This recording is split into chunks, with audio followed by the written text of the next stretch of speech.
Я Бога не искала, по незнанию слепой души, не ведающей грани добра и зла, безверия и веры, не испытавшей горечи без меры. А Бог был рядом. Он в мой дом вернулся и в час беды надежды обернулся, взглянул в глаза и отворил мне уши, открыл украденной отчизной душу.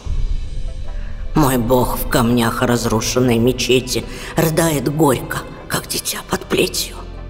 Мой Бог в убитых танками могилах, в костях покоя не узнавших милых.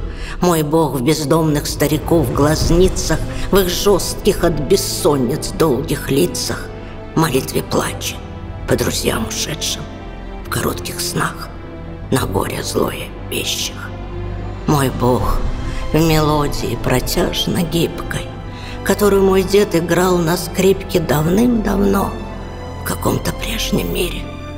Мой дед пропал, но песня глубже, шире. Мой Бог, мой Крым, как мысль пророка древней, задумчивый, беспечный, суеверный, сокровище мое, моя любовь и вера, как море черное, безбрежное и безмерное.